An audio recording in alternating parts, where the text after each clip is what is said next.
As the Lord tells me, I am with you. I am the one who called you. And it is I who should be known and not you. Lagi niyong makita at makilala, lalo pa si Jesus. Lumalim pa ang inyong pangunawa sa Kanya through me. Hindi po ako, kung hindi ang Diyos.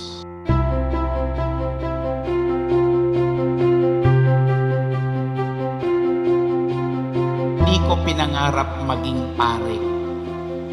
It's never been my dream. Ano po yung pangarap ko? Maging artista.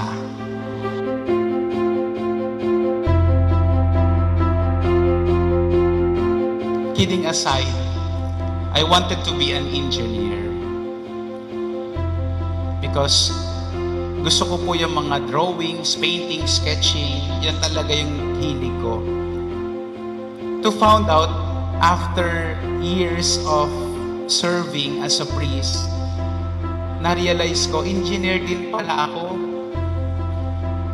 Not just of edifices, bridges, roads, houses, but building of community.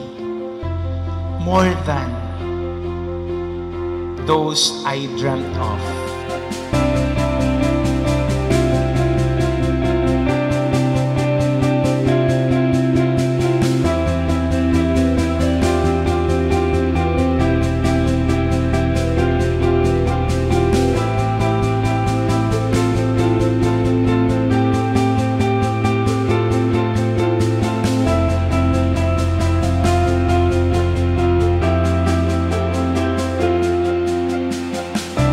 Every priest must be a bridge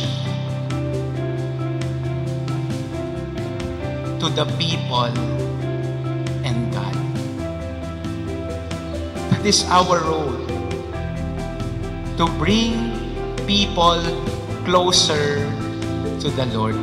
Tayo po, hindi lang naman talaga pare, sana tayong lahat. Ilapit natin ang isa't isa sa Panginoon. No such word could really capture my joy at this moment. Hindi po ako nag-imbita ng sobrang dami.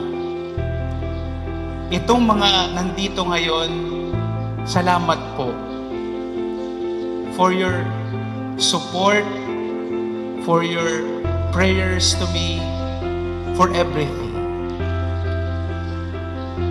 Patuloy niyo po ako ipagdasal.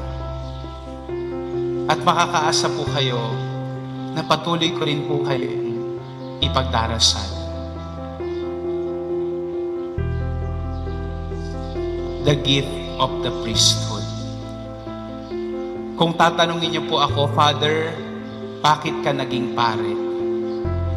That remains to be the mystery.